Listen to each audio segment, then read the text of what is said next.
Hello and welcome to this lecture. In this lecture we're going to install Zend Framework 2. Now I'm currently on a MacBook, so I will show you how to install it on OS X. But the approach is very similar on Windows or Linux or whichever platform you're on. So you shouldn't have big problems adapting this approach to your particular needs. So the first thing we'll do is we'll make a slight change to our host file, which can be found at /etc/hosts.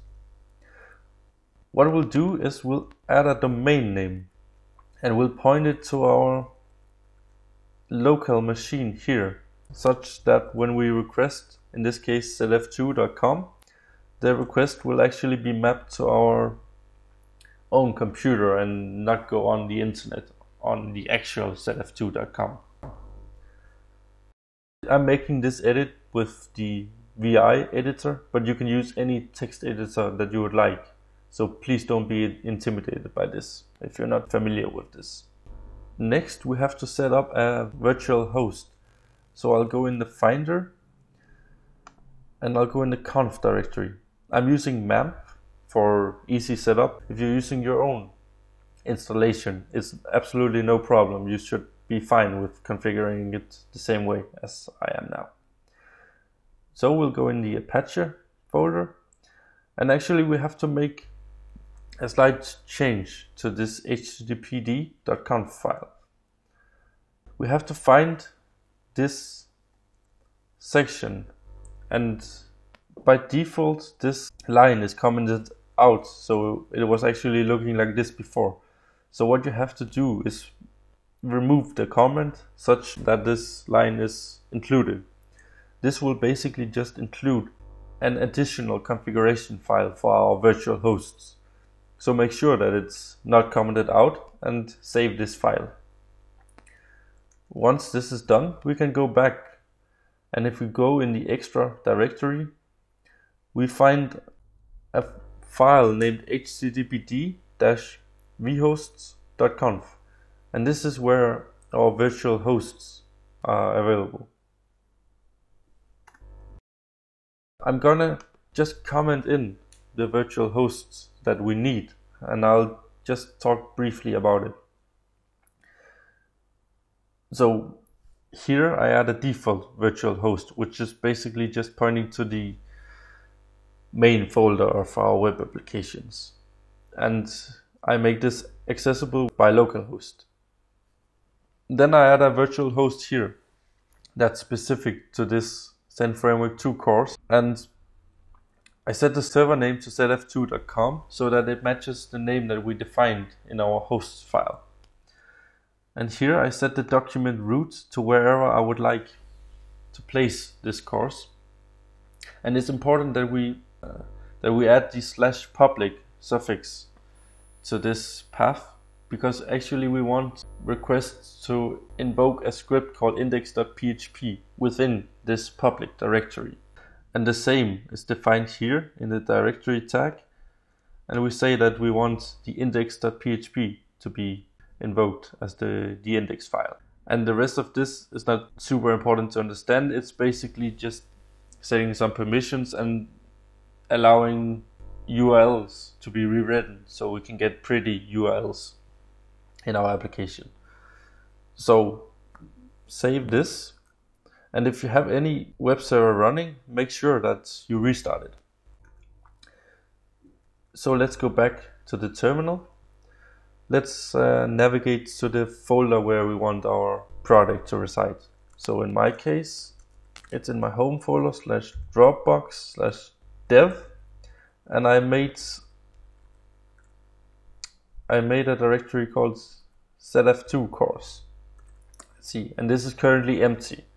Now let's make our public directory that we referred to within our virtual host configuration. So request will point to a file named index.php within this public directory. So let's just create one for testing to see if our setup works. So we'll just echo hello world here, and we'll save this file. So let's go into our browser and check if this setup is working as it should be. So let's go to zf2.com, and as you can see, hello world is printed. So this just verified that our setup worked. So now I'll just clean up our test files and I'll remove the public folder. Be aware that using this command is very risky, so only do this if you really know what you're doing. Otherwise, you can delete these directories in your Finder. So now I'm going to show you something called zend skeleton application. And this is basically just, as the name implies, a skeleton application, which does a lot of setup and configuration for us. So we don't have to deal with many things. If you scroll down, you will find the installation instructions here, how to install it. So actually we're just going to follow this advice.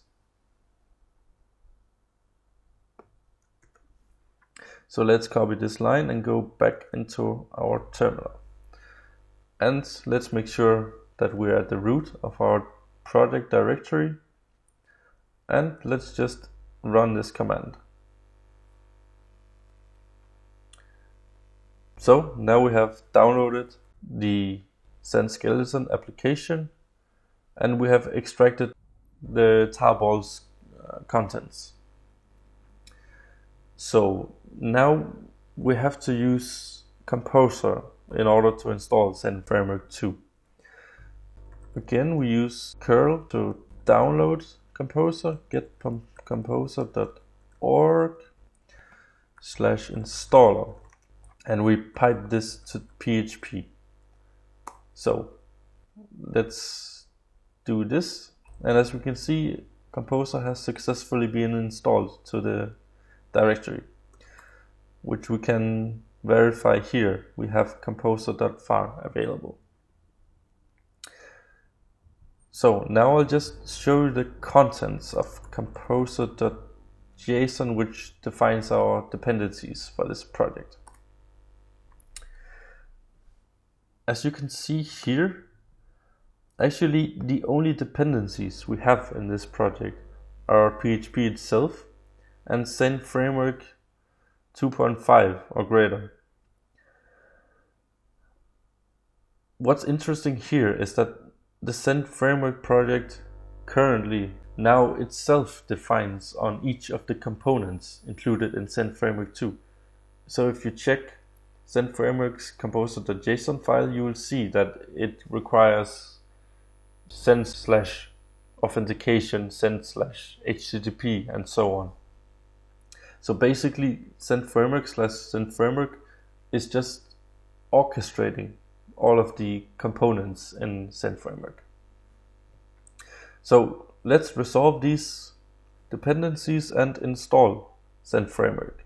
We do this by using sudo php composer.var and we pass it the install command. This tells Composer to resolve these dependencies and install them.